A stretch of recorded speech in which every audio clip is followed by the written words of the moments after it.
Here I am. We can't start if you're walking out. I gotta throw this away.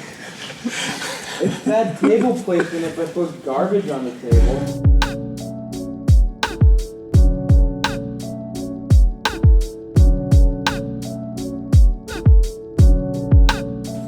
Welcome back, everybody. This is the Nexus podcast. We are in the den. Yep, the den. The den is back, and we have, those were people that covered it up. Yeah. Oh, you killed the people. Yeah. The Mount Curry people. Yeah, we got our Mount Curry people here that we're representing, but they cover up the den. So now they're just looking up at the ceiling now, which is totally fine. Yeah. You can see the alarm bell. There you go. Yeah. Good. Beautiful. Yeah. So Pastor Ron is back, Jack is back, and we have Alexis today. So we've got a new person to the den. Yep. It's always good to have new voices for the things we have to talk about. And so, if you're new to the Nexus Den, what are we doing? We're talking about loving God, loving people, life, and Jesus, right? So, yeah, like the people are wondering why Jack always wears dinosaurs. I think he needs to talk about why he always wears dinosaurs. This is like the only dinosaur thing I have. Okay, maybe I know more than the people do, so maybe that's why you need to talk about dinosaurs. Well, like dinosaur shirt I have. Yeah, I got it. It's not the only dinosaur you have. No. See that? No. Why did Jack and dinosaurs go together? It's like peanut butter and jelly. Yeah. It's like apples and bananas. They go together. Sure. Yeah, I guess. Yeah. But, I mean, Jack's like dinosaurs since he was 2. So how many actual dinosaurs do you have in your bedroom? Like, if you could put a number close to what the actual number is. It might be embarrassing. No, it's not. For me? It's For the average person, maybe. Yeah. I would be shocked if it was under 100. Just in his bedroom. Yeah. Yeah. And so were you ever terrified of dinosaurs? No. No, they were always just I'm terrified of people, but not dinosaurs. So when we would watch Jurassic Park, he would cheer when the people got eaten and cry when the dinosaurs got attacked. So, and it's not just like, oh. He would like full on bawl cry when the dinosaurs got attacked. But the people get eaten, especially when that guy got eaten on the toilet, it was like his favorite part. Yeah, that was a moment. Yeah. Yeah. Alexis, how many dinosaurs do you have in your room? 1, actually. Really? Yes. I wasn't expecting even one. It's like a pillow. Okay. Yeah. Nice. I don't have any dinosaurs, I don't think. I have a lot of other figures. Yeah. I don't think I have a dinosaur. I don't think we have any dinosaurs in our room. You have one in your office. I think I have 3 in my office. Yeah, and your mom's got one in her office too on the windowsill. I gave her that. Oh, so you give gifts of dinosaurs. Yeah, I gave him one for his office too. Yeah. Nice. I think it was secretly so when he came to visit he had something to do and play with it. But it is what it is. Well, when you have 100, what's, giving one to someone you care about, right? Well, that's only the ones in his room. Yeah. There's probably another 100 or 200 downstairs and in different bins. And and when he has kids, they better like dinosaurs or it's going to be a total waste. Yeah. That's quite the collection. Mm-hmm. Do you collect anything? Not really. I have some seashells from trips and stuff in my room. Okay. Yeah. But no massive collections, no secret Polly Pockets or... We used to have a giant tub of Polly Pockets. Yeah. But you let those go? Yeah. You were okay with that? They're probably now in EFCCL Kids. Possibly. That's how it just works, right? It goes from one place to the other. Are you asking those questions for specific reasons? Maybe because it helps. I just think it's cool to hear him say every time that he's got over 100 dinosaurs. Because it's a piece of Jack, right? Totally. Yeah. I didn't know if you were asking because it's part of his identity. And that's what we're talking about. It is part of his identity. I mean, Would have been a great segue if you had that planned out. Well, now it is. planned now. Yeah. But it is. He's got a lot of dinosaurs. Oh, yeah. Yeah. And more coming. And when he was in middle school, he used to come and watch dinosaurs in the church on his Chromebook. Yeah, I did. He did. And you used to try and talk to him I about it, did. too. And how'd that work out? Oh, short answers. I was not as interesting as the dinosaurs on the computer. No, not at all. No, Not even that was close. obvious. No, He was pretty focused on watching the clips of I still am. Yeah, it's true. It hasn't changed. Same stuff. He's watching the same stuff now that he was back then. But collections are part of our identity. They say what we like.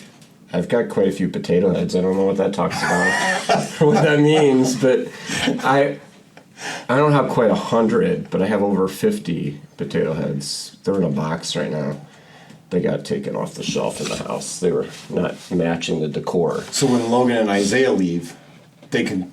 I mean, that's going to be a potato head shrine. Is that what that's going to be? When I die, Potato I'm head going to do museum? something with all of them. But they have. We kept one. Logan has a collection of Thomas the Train. Okay, and you kept those. Yep. Okay. And Isaiah has a collection of Toy Story toys. Okay. So. Jack used to have Thomas the Train. I would get one for every time I used the potty. That's right.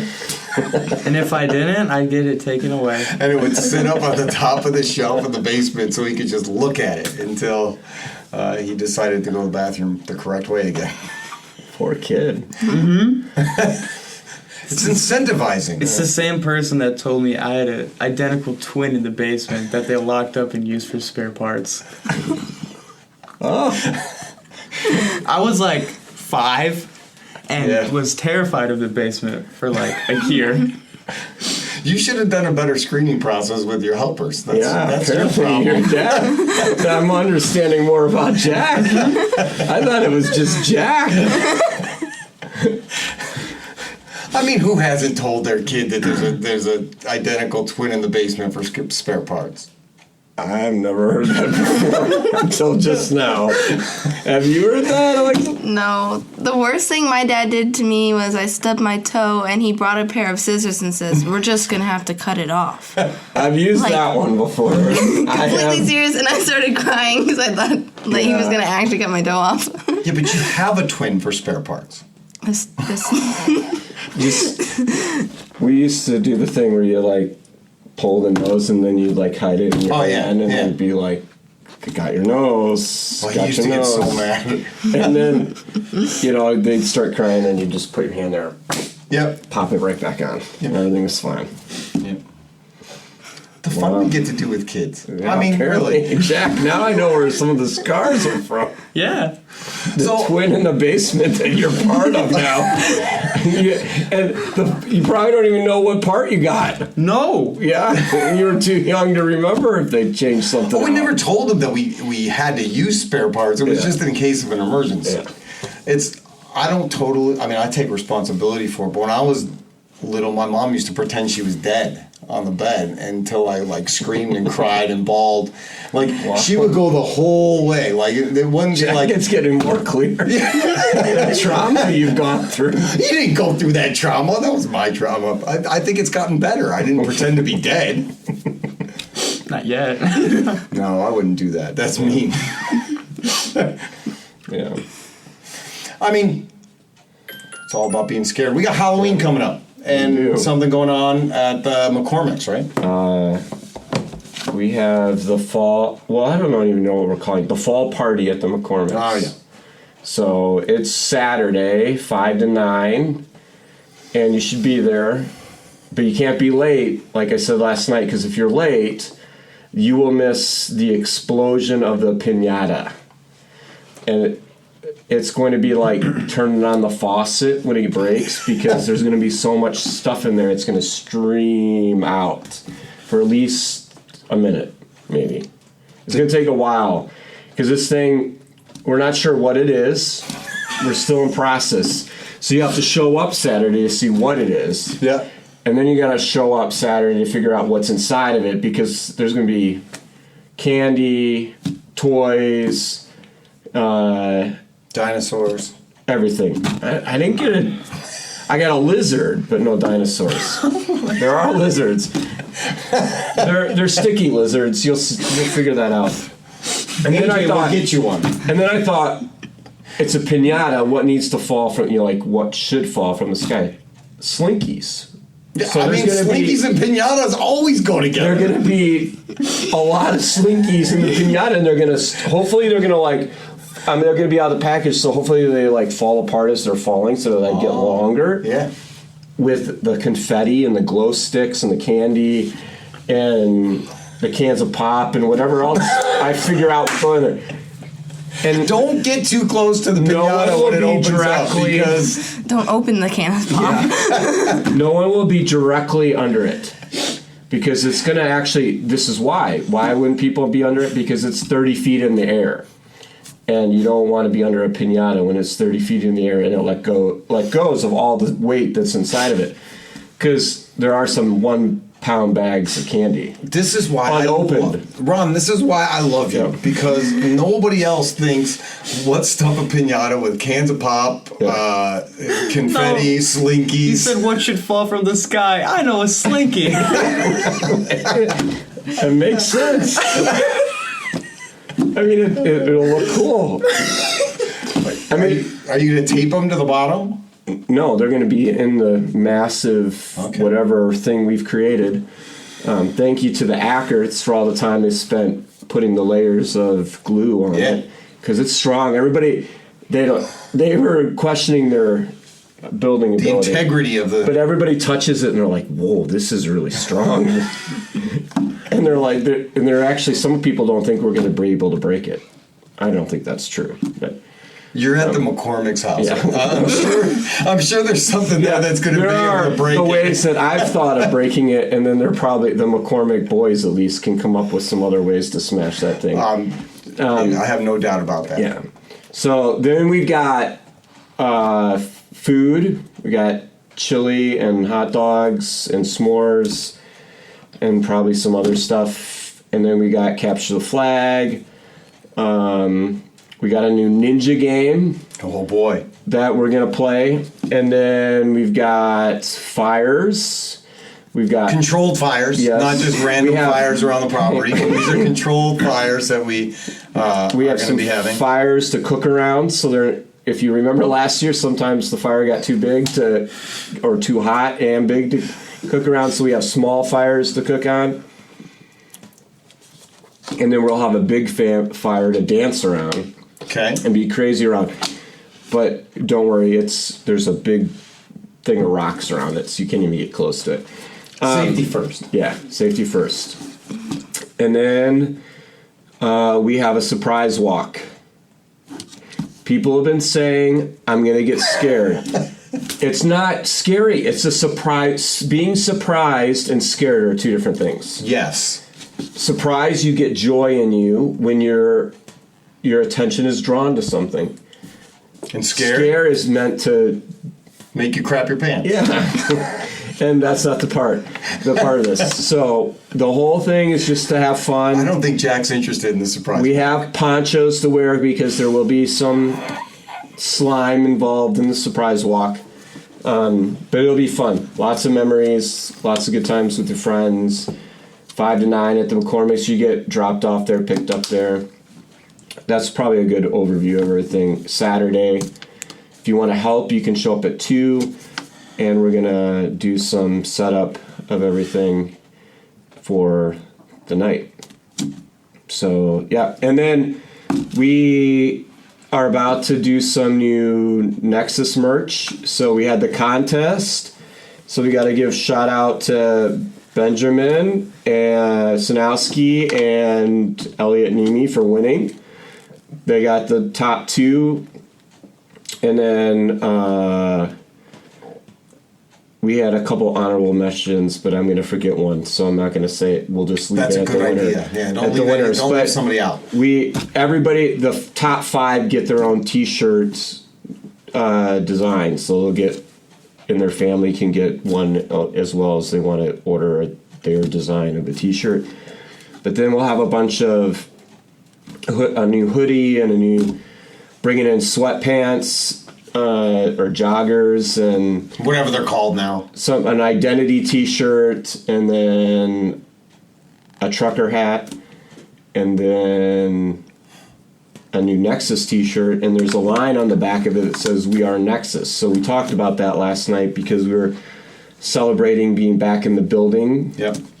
for the second week and being packed in here and having just a great environment. Mr. Nemi and Sanowski and Lane did the worship last night and did a great job, and we made a human piñata because we wanted to. So we took Keegan and we duct taped him and put candy all over him and then wrapped him in toilet paper and then beat him with a pool noodle. So the duct tape I chose was too strong, so the candy only one piece fell off. But Keegan got beat a lot, so he needed that. If you're a parent at home and you don't know who Keegan is not a student here. Yeah, Keegan he's is a a college college student, so it's okay that we beat him with a pool It noodle is mercilessly. because he's trying to be a youth pastor, so you got to put in your time. You got to start at the bottom and work your way up and experience Just everything. want parents at home to make sure that they know we're not beating students. Yeah, I guess that would be it. Yeah, just don't beat him with a pool noodle. Maybe Jack, but Of course. yeah, I mean, you enjoy it. he kind of asks for it sometimes.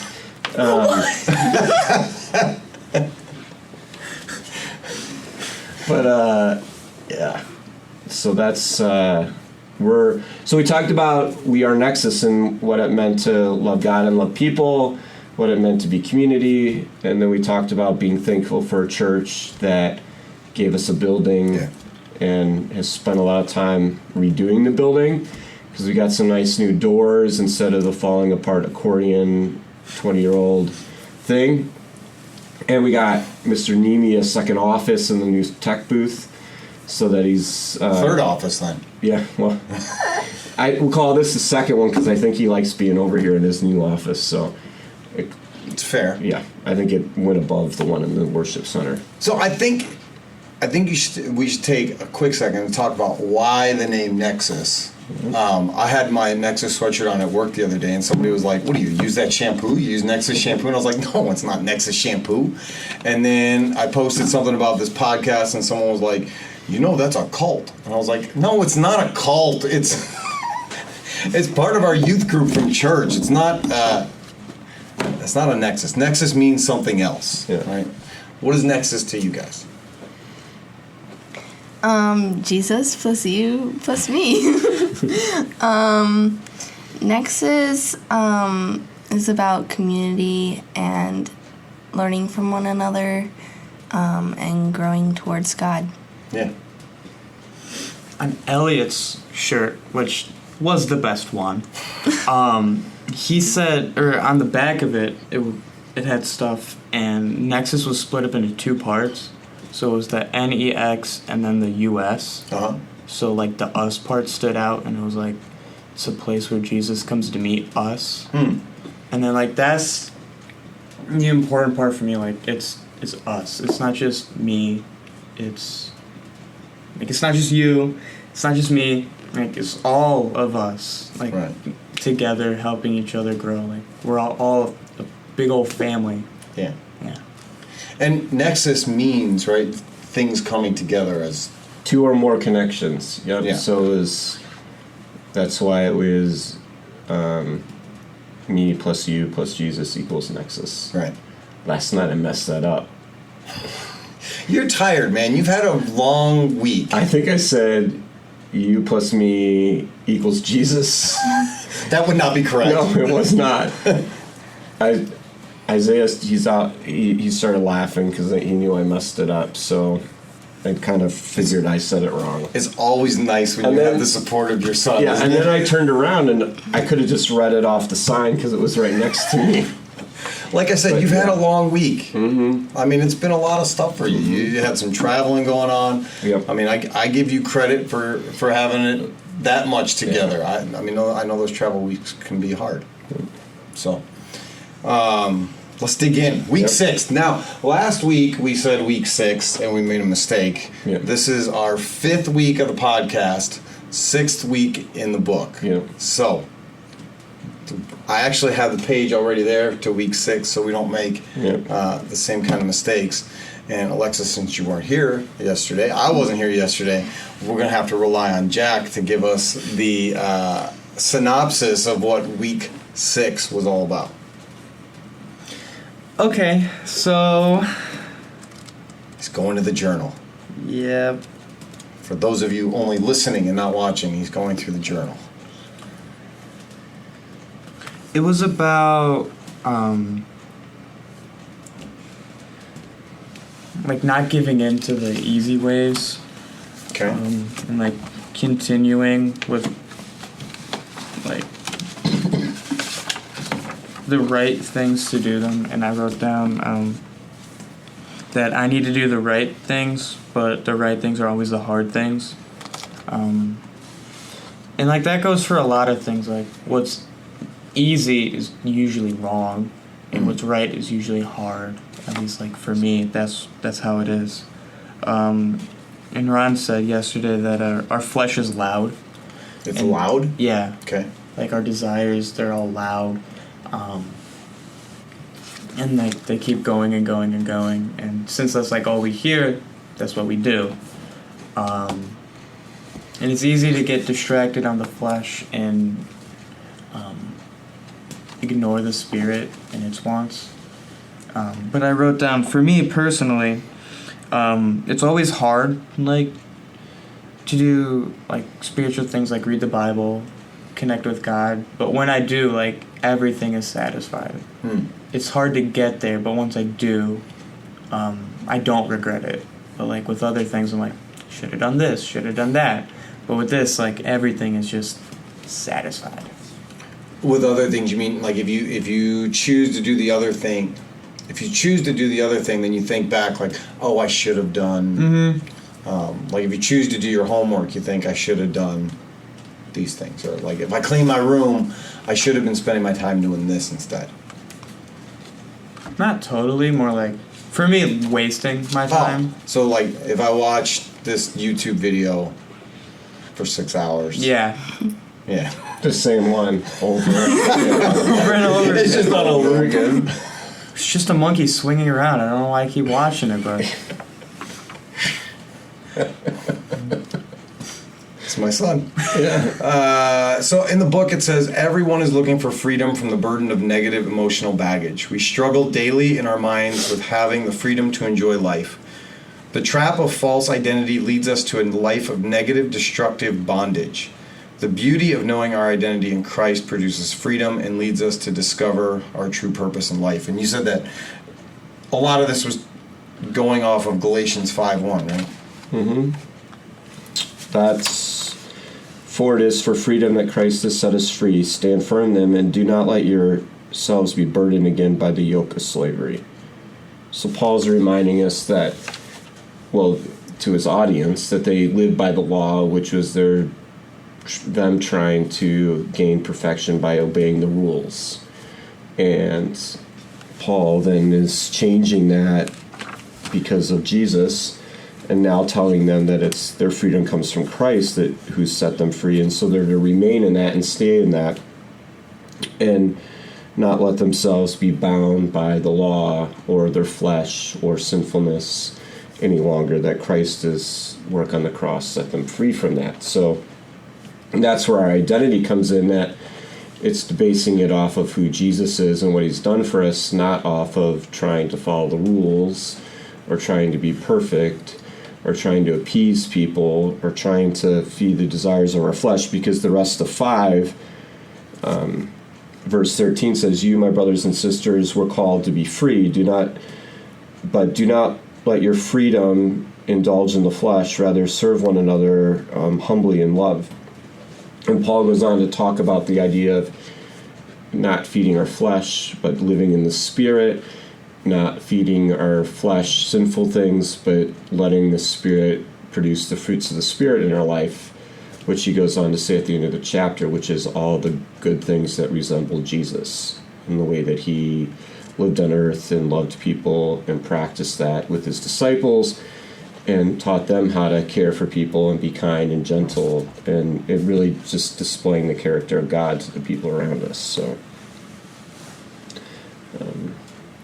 not just following the rules. Right. So it's an interesting thing. Like, I look at you and your sister and I think, like, I can't imagine either of you guys getting in trouble ever. Like, I just don't see it. Do you think, like, I think of the Sukup house as like nobody's getting in trouble ever. Maybe your dad. I think your dad gets in the most trouble at your house. Well, depends on what you mean by get in trouble. You just seem like you're overall good is not the right word. What's the right word? Ron's like, I'm not getting involved in this one. Well, it's just choosing to do the right thing. Yeah. It's not They're good necessarily- people. I mean, yes, but no, right? Because we would say none of us are good people. But I don't see, like, you and your sister as people that are getting in trouble on a regular basis. It seems like Kelly, your mother, was told one time from her dad, when you get home from school, do your homework. Like, one time in like second grade. For the rest of her life, as soon as she came home from school, she sat at the table and did her homework. That wasn't me. Did you learn that, Jack? No, I did not. But I would imagine the Sukup girls sitting around the kitchen table doing the homework together as soon as they got home. That's just in my brain. That's what I see. I feel like a lot of the struggle is more about attitude and less about action. Because you can do the right thing, but if you're grumpy and discontent the entire time, then it's kind of the same as not doing it at all. Yeah. So you just let out a big spoiler when you're doing what you're supposed to do at home. Secretly, you're full of discontent. Yeah, I'd rather do the irresponsible thing and Right. like whatever I want and not face my responsibilities. I think that's fair. I think most people feel that way. Yep. Silence your phone, man. Yeah. Forgot that. Popular. I know. Well, He's blowing up over here. it's when you get sent a group text. Oh, yeah. Is this the basketball one? Yeah. And now I've gotten 20 texts that I don't normally get. Yeah. I don't get that many texts until now. Yeah. Yeah. But we talked too about knowing Jesus allows us to be free and be who God's created us to be. So, because Jesus dealt with our sin problem, and because of then the Spirit's work in our life, He sets us free to be what He created us to be, which is part of our identity. Right. Because it's not choosing to do the things our flesh says or our bad attitudes that define us. It's once we know Jesus and we trust Him, and then it's what He's prepared us to do. Like Ephesians 2 says that we are created to do good works which Jesus prepared in advance for us to do, because we're His workmanship. And so that's our identity. Jesus made us who we're supposed to be and to do what He's created us to do. Yeah. So we talked a little bit about that at the end. And I Tie it don't together. I don't think it's wrong to not do the things that you're asked to do. Right? I mean, because even Jesus in the garden was saying, I really don't want to do this, but your will be done, not mine, right? Yeah. But to your point, he wasn't like, fine, I'll do it, I don't want to. He wasn't doing it all grumpy and angry about it. But I don't think we're called to love everything we're asked to do.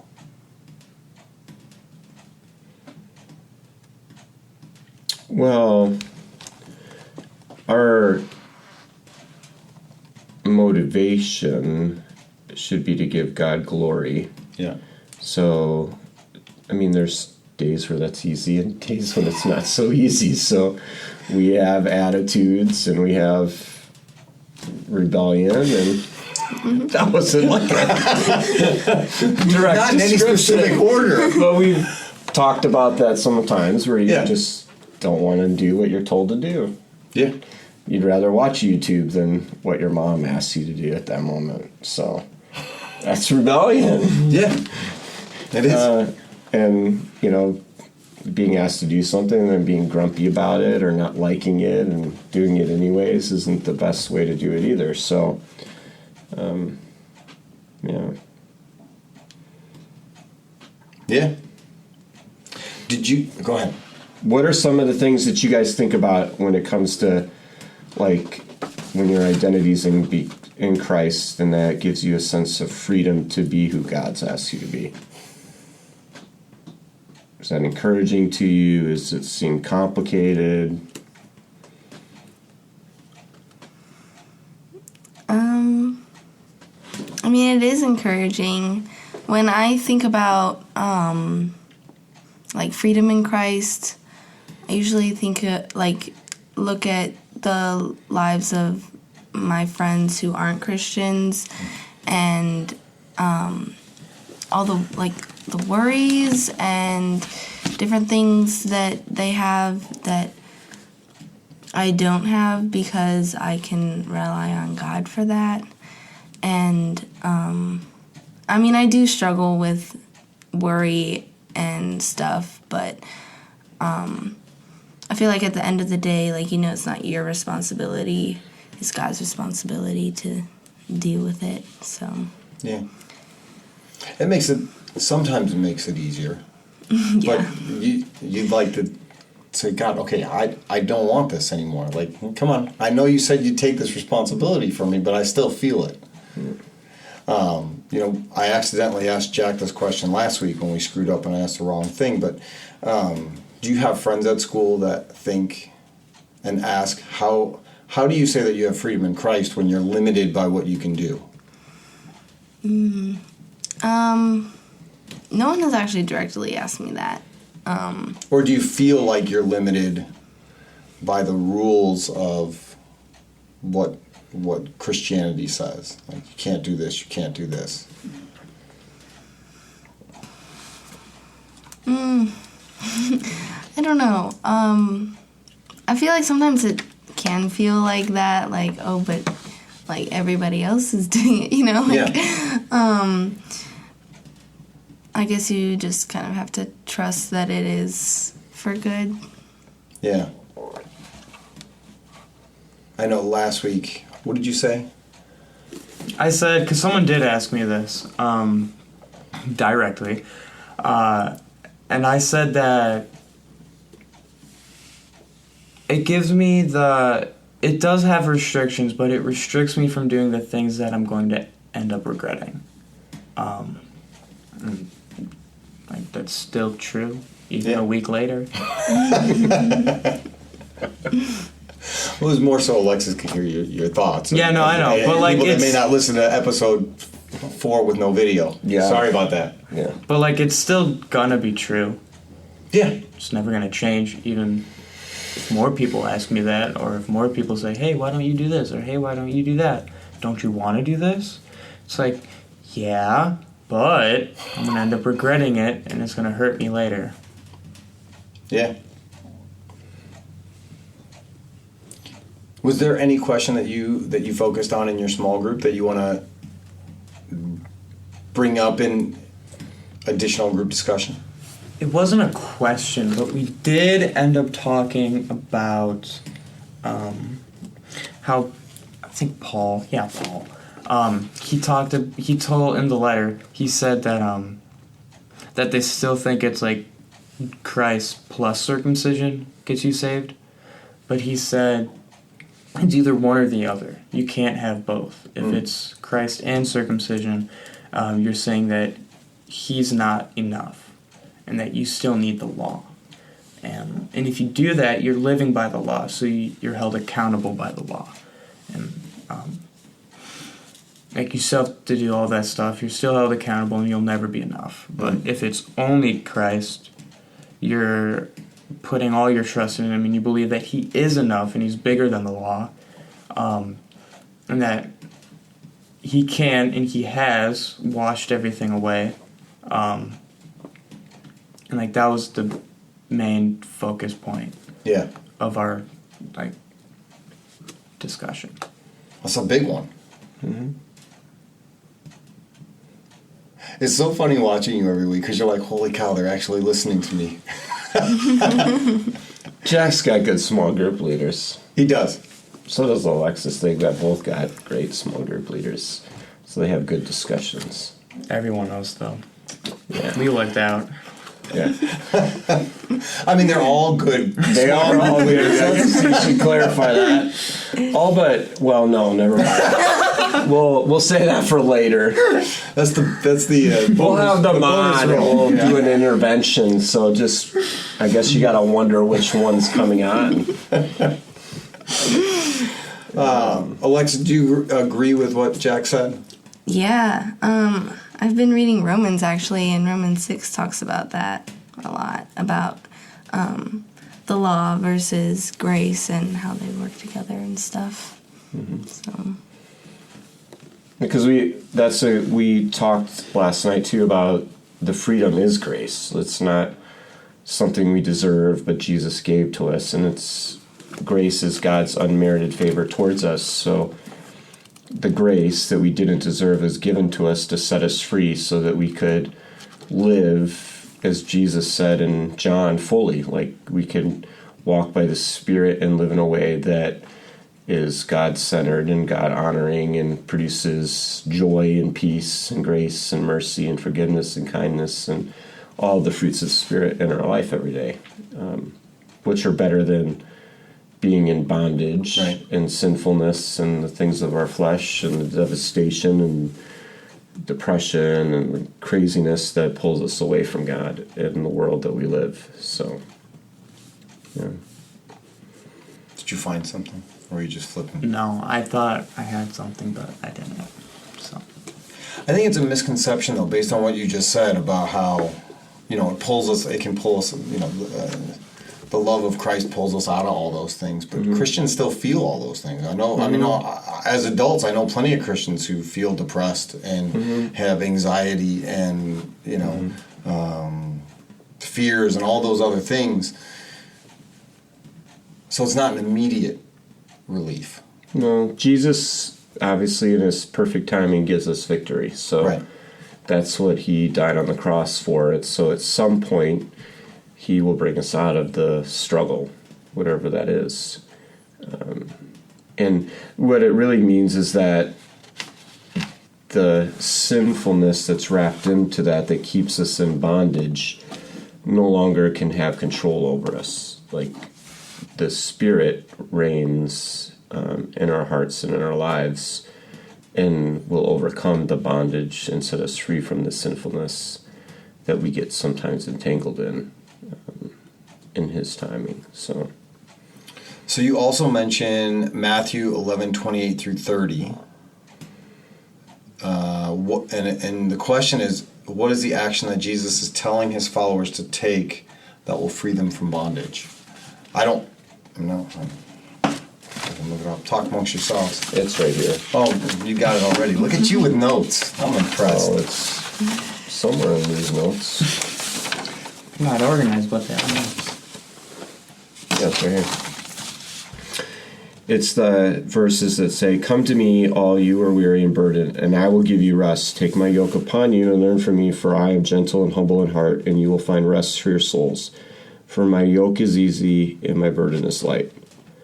So we talked last night, we used this as to conclude that, the freedom comes from coming to Jesus. Those who are weary and burdened, who are overwhelmed with the things of this world, and are not finding peace in their life, and they give it over to Jesus. And then the next part talks about, because of then walking in that relationship, as we surrender to him, we then learn from him and resemble his character, his gentle and humble heart, and his love for those around him, and being Jesus-like. So I think this is so important for the last year and a half. I mean, for always, right? But this is what we've been going through. Weary and burdened and tired and We need rest. Yep. We need rest. Any other thoughts from this past week? You want Ron to just give you the whole sermon? No, again, from the top. Got the overview.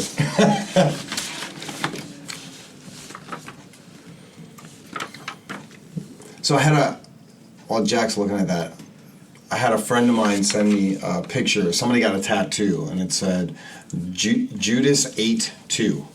I said that to Kelly, and she was like, there is no book Judas ate 2. And I was like, no, Judas ate also. Like, Jesus also fed Judas. And the person that wrote or made the post was talking about, like, Jesus fed Judas, Jesus loved Judas. And then they said something like, I have to remember that at times I am Judas. What's your opinion? I know. Because I know my thoughts on it, but I haven't really ever thought about, obviously Jesus reached into sinners' lives all the time. That's why he said I came to help the sick, not the healthy. So Judas had his issues, and he disobeyed. So, he showed his need for a savior, and Jesus didn't discard him. right. So if that's what they're kind of trying to do, I think it's just, even though we struggle, Jesus doesn't give up on us. Yeah. So, yeah. I was looking at it and I thought, I don't 100%. Yes, Jesus loves everybody, and he knew what he was going to get out of Judas. It wasn't like he was surprised by Judas. Yeah. And so, I was looking at it like, even if somebody may not have your best interest at heart, because Jesus knows his heart, Yeah. you still want to love that person and still take care of them and not, like you said, push them aside. But I think you also need to remember and recognize what you're going to get from them and not expect more than that, and just be cautious with the people around you. And, I think it was a couple weeks ago, right, where was it? Where we talked about how the disciples made mistakes. And the difference between Peter and Judas and what that looked like, and how Peter was like grieving and really repentant and remorseful. So I think when you look at that tattoo, it makes sense on one side, but I think we want to strive to be more like Peter than Judas. Is what I saw out of it. And I was talking to my friend about it, like, this is the difference. This is the juxtaposition of it. I hope I'm not Judas. I hope I'm not selling out Jesus for personal gain. Peter was afraid when he denied Christ, and Judas was, what can I get out of it? Yeah. Thoughts, opinions? No. It's interesting. It is. I thought it was interesting, but... Did you find what you wanted to find? Well, this is from Big Church Oh, okay. on Sunday. So, Share. okay. I told you this bullet point Okay. on Sunday, but for context, the sermon was about Egypt and... Exodus 32. Yeah.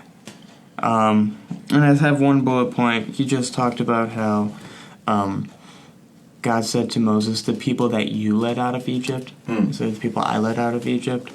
And that led me to write, God says to Moses that the people you brought out of Egypt.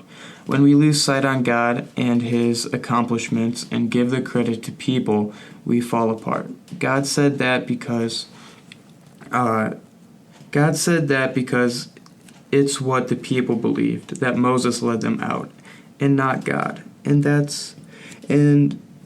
not God. That's why they feel away and lost sight in God. So God lost sight of them. That's the first point I have. But before I go on, do you think that's accurate? Or? What was the last line you read? The last line? I said... They lost their sight on God, so God lost their sight on them.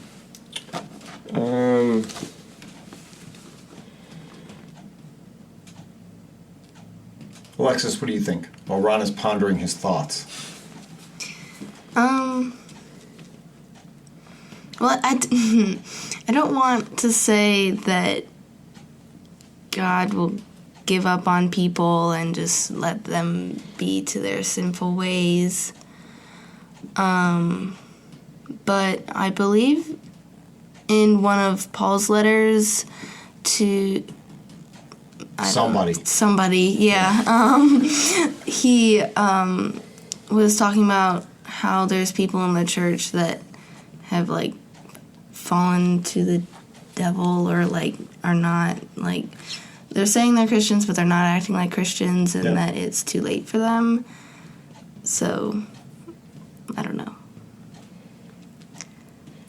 It's always a complicated thing, or because, I mean, obviously God gave people over to their sin and gave them over to their struggles, but God in his sovereignty knows which way someone's going to go before they know what they're going to do. So ultimately God, it happened the way God wanted. And Moses obeyed that, right? And that's the truth of that dilemma, is that God ordained it, Moses obeyed it, and then what happened. Mm-hmm. So I also think that God has a big picture view of it. Yeah, he right? does. So, like we've talked about, stuff that happens in our lives isn't necessarily for us. Yeah. It's so that we can show other people what happened in our lives and how we came through it. So in God's big picture view, right, he's letting this happen with the people so that in the year 2021, we can look at it and say, oh man, we've lost sight of God. How do we get back to God? I'm glad that God didn't forget them, because now he's not going to forget us. So in that moment, I don't think God lost sight of them. I think God said, we're going to let this happen. We're going to let it play out. And Moses, I want you to see how quickly your people, who you came from, can forget about me. I still see them, and I'm going to redeem them. But for this moment, they're going to see how ridiculous they are, and you're going to see how ridiculous they are. And 2,000 years from now, people are going to see how ridiculous they are. And they're going to know that I'm always here, I'm always the same, and I'm always going to love them. Mm-hmm. That's what I get from it. Yeah. Then my other point kind of goes into that. But okay. Before I do, I don't know the rules you have on this about the SEX word. Can I say that? This is for teens and parents. Well, let's say that for next week. Okay. Can I say alligator instead? We probably should start another conversation and go on for another hour on that topic. No, this is about like losing sight in God, like nowadays. So worst case scenario, it'll be a spoiler for next week. Yeah. Go ahead and give your bullet. All right. So I said we are a laughingstock. As people. Yeah, as people, like now. Okay. We're a laughingstock. Our pastors screw up badly. Some of us support abortion and other terrible things. Christian teens have alligator. We are divided on the smallest issues. We fight each other, drag each other through the mud. We worship popularity. We've been caring about ourselves, not others. As Christians, we welcome all of this. We do this and wonder why we can't feel God's presence. We now have lost sight on God, and he's losing sight on us. Well, that was Marty's point, yeah. Right? Mm-hmm. That was the noise. So, yeah. All the chatter there's lots around of us. noise. Yeah, yep. there's a lot of chatter around us in the world. Yep. So I think you're right. I think we should dive into that next week. But in the meantime, if you listen to this, if you watch this, leave comments on what you think about what Jack just said. So that we can talk about it again next week and spur on more conversation and keep that going. And I would encourage you, if you're listening to this, listen to it with your parents or listen to it with your teens, and tell people at school to give it a listen. Jack's real entertaining. You'll never be disappointed. Never. Never. Never. Yeah. What else you got? Anything? I think we're good. Any points? Don't do alligator in high school. Don't do alligator in high school. Yeah. There you go.